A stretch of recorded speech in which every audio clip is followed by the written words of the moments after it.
The Jenkins family seemed perfect from the outside. Thomas Jenkins, 55, worked as a mechanic in Brooklyn for over 30 years. His customers trusted him, and his neighbors respected him.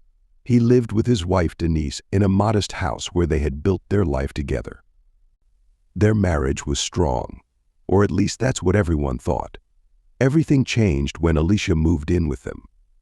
At 22, she was Denise's niece, the daughter of her dead sister. Alicia had no one else in the world. She moved from place to place, trying to escape her troubled past. When Thomas and Denise offered her a room in their home, she grabbed the chance for a fresh start. The first few months were good. Thomas treated Alicia like a daughter, helping her settle into Brooklyn life. He taught her about cars, gave her advice about jobs, and made her feel welcome. Denise loved seeing her niece bloom under their care. But something dark was growing beneath the surface. People started noticing changes in Thomas.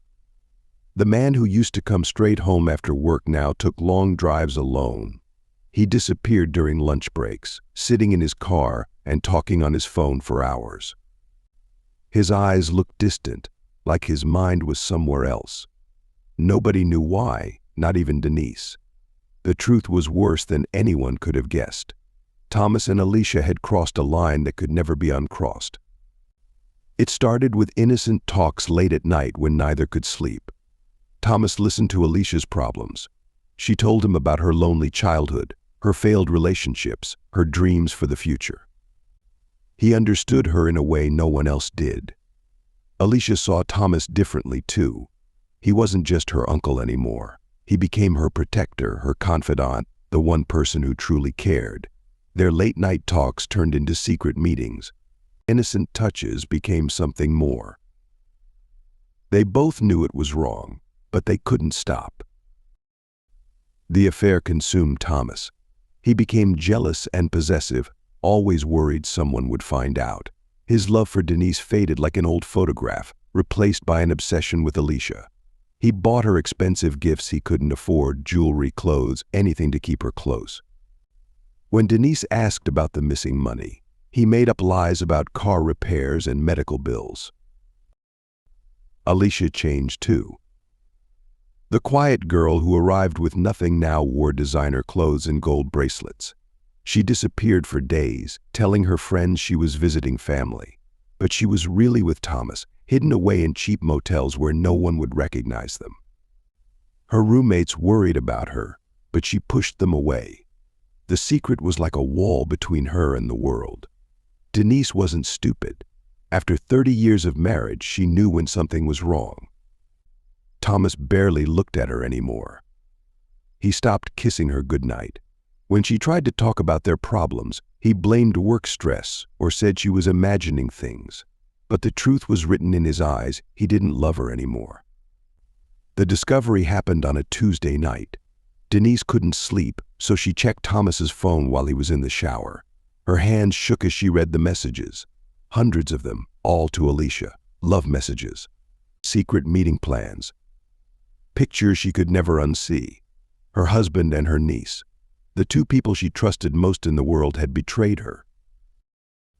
When she confronted Thomas, he didn't even try to deny it. He stood in their kitchen, the same kitchen where they'd shared thousands of meals, and admitted everything. How it started. How he couldn't help himself. How Alicia made him feel young again. His words cut Denise like knives, each confession destroying another piece of their life together. Rage filled the empty spaces in Denise's heart. The happy wife became someone else, someone cold and dangerous. She wanted revenge. Not just against Thomas, but against Alicia too. The girl she'd welcomed into her home had stolen her husband, and Denise would make her pay. But before Denise could act on her anger, fate stepped in. Thomas died in a car crash 3 days after the confession. His car went off the road and hit a tree. The police called it an accident, but something felt wrong. The timing was too perfect. The brakes had failed completely. And Alicia's behavior after his death raised questions. The funeral was a battlefield of silent rage. Denise watched Alicia cry over Thomas's casket, pretending to be just a grieving niece. The sight made her sick. She cornered Alicia afterward, her voice low and deadly. "I know what you did with him," she whispered. "And I'll make sure everyone else knows too." Alicia ran from the funeral, but she couldn't escape Denise's words. The guilt followed her everywhere. She started drinking heavily, using drugs to numb the pain. Every time she closed her eyes, she saw Thomas's face. Every phone call might be Denise. Every shadow could be someone who knew her secret. The police investigation into Thomas's death got more serious. They found evidence the brakes had been tampered with. Tire marks showed he had fought for control before the crash. Someone wanted Thomas dead, and the detectives had a lot of questions. Denise's pain turned to obsession. She spent nights reading Thomas's old messages, studying every word he'd written to Alicia. Each discovery was like poison in her veins, feeding her need for revenge. She stopped caring about anything else. Her friends worried about her, but she pushed them away. Nothing mattered except making Alicia suffer. The harassment started slowly. Denise called Alicia at night, breathing into the phone without speaking. She followed her around Brooklyn, always staying just far enough behind to avoid being caught. She spread rumors in the neighborhood, watching with satisfaction as Alicia's reputation crumbled. Then Denise found something that changed everything. A message Thomas sent to Alicia just before he died. He wanted to end their affair. He was afraid Denise knew about them. The message confirmed what Denise suspected. Alicia wasn't just a victim of Thomas's attention. She was a manipulator who had planned everything. Denise's mind broke a little more each day. She imagined Thomas and Alicia laughing at her behind her back. She pictured them together in secret places while she sat home alone. The images tortured her until she could barely tell reality from nightmare. Her revenge wasn't just about justice anymore, it was about survival. One night, Denise saw Alicia drunk at a local bar. Her niece looked terrible, thin, pale, jumpy. The sight should have satisfied Denise, but it wasn't enough. She wanted more than just Alicia's suffering. She wanted to destroy her completely, to make her feel the same total devastation that had ruined Denise's life. Denise's plan came together like pieces of a broken mirror. Each part sharp and dangerous, reflecting the darkness in her heart. She watched Alicia spiral deeper into drugs and alcohol, knowing it made her vulnerable. The final step would be easy, a friendly call, an offer to talk things through, and a cup of tea laced with enough sleeping pills to make it all end. The call happened on a Wednesday night. Denise's voice sounded different, almost kind. "We need to talk, Alicia. Just us. No more fighting." Alicia hesitated, but desperation made her agree. After months of torture, even false hope felt better than nothing. They set the meeting for Friday evening at Denise's house. Those 2 days felt endless to both women. Alicia spent them trying to get clean, hoping maybe she could fix things with her aunt. But Denise spent them counting out pills or rehearsing her performance, imaging how it would feel to watch Alicia's last moments. The hatred had eaten away everything good inside her. Friday evening came with storm clouds. Alicia showed up at 7, wearing the same clothes she'd worn to Thomas's funeral. She looked scared but determined.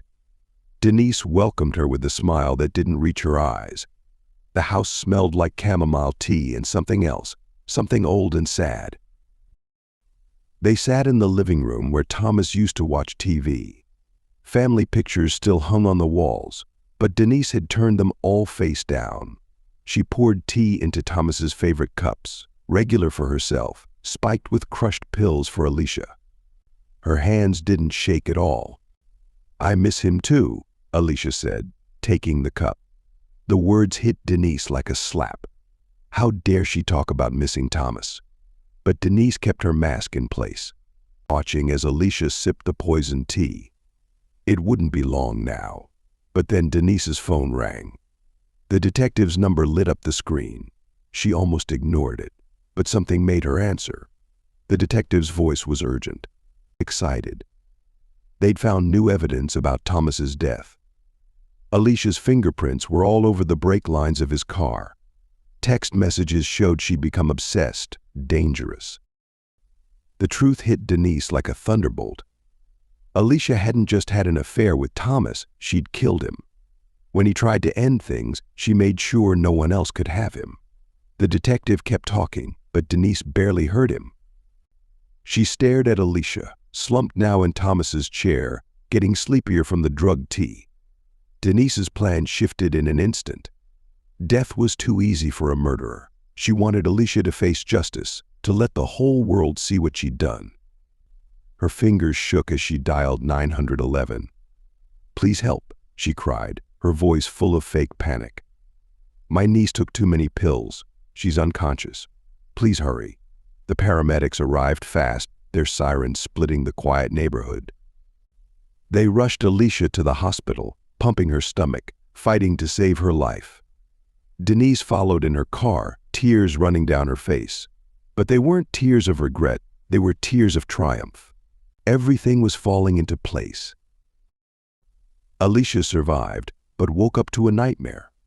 Police detectives waited by her hospital bed, ready with their questions. Where was she the day Thomas died? Why were her fingerprints on his brake lines? What did his last message to her mean? Weak from the overdose and sick with guilt, Alicia broke down. The confession poured out of her like poison. She told them everything: the affair, Thomas's attempt to end it, her desperate plan to hurt him just enough to keep him. She never meant to kill him, she said. She just wanted him to need her. But the damaged brakes did more than she planned, and Thomas died because of her actions. The arrest made headlines all over Brooklyn. People who had pitied Alicia now called her a murderer. Her friends disappeared. Her family disowned her. Even the judge showed no mercy, sentencing her to 15 years in prison for manslaughter. Denise sat in the courtroom, watching justice destroy the woman who had destroyed her life. But victory felt strange. Empty. The revenge Denise had dreamed of brought no peace. She'd won, but the cost was higher than she'd expected. Her friends looked at her differently now, wondering about her role in Alicia's overdose. Neighbors crossed the street to avoid her. The darkness she'd embraced had marked her, made her an outsider. Nights became torture. Denise paced her empty house, haunted by memories. Thomas's smile. Alicia's tears. The weight of all her choices pressed down on her until she couldn't breathe. The truth was a stone in her stomach. She'd become as bad as the people who had hurt her. One night, sitting alone in Thomas's chair, Denise finally broke. She called the detective who'd helped convict Alicia. Through tears, she confessed everything. The harassment, the drug tea, the carefully planned overdose. She told him how revenge had consumed her, turned her into someone she didn't recognize. The detective listened in silence. When she finished, he quietly explained her rights, then sent officers to arrest her. The community watched in shock as Denise Jenkins, the grieving widow, was charged with attempted murder. Her trial was quick. The judge saw no difference between her crimes and Alicia's. Both women had tried to kill for twisted love. Now they both live in prison, separated by concrete walls but connected by their crimes. Alicia serves her time for killing Thomas, while Denise serves hers for trying to kill Alicia. Their story became a warning in Brooklyn, a lesson about how love can turn poison and how revenge can destroy the person seeking it. Visitors sometimes ask them if it was worth it. Alicia thinks about Thomas, about the passion that made her crazy enough to tamper with his car. Denise remembers the satisfaction of watching Alicia's life fall apart, the moment of triumph that turned to ash. Neither woman has a good answer. In their cells at night, both women dream of Thomas. They see his face, hear his voice, feel the ghost of his touch. But the dreams always end the same way, with the screech of brakes, the crash of metal, and the final terrible silence that changed everything. The Jenkins house stands empty now, a silent reminder of what happened there. People walk past quickly, telling their children not to stare. Inside, dust covers the face-down photos. The teacups sit unwashed in the sink. And somewhere, In the quiet rooms where love once lived, the echoes of 3 ruined lives linger like shadows at sunset. Some say you can still see lights in the Jenkins house late at night. Others swear they hear crying. But everyone agrees on one thing. The story of Thomas, Denise, and Alicia Jenkins proves that revenge never brings peace. It only spreads the poison until everyone involved is toxic. The Brooklyn neighborhood tries to forget, but the lesson remains. Love can heal or destroy. Revenge can satisfy or consume. And sometimes, in the war between the two, there are no winners, only survivors, carrying their scars into the darkness, forever changed by the choices they made in the name of love and vengeance.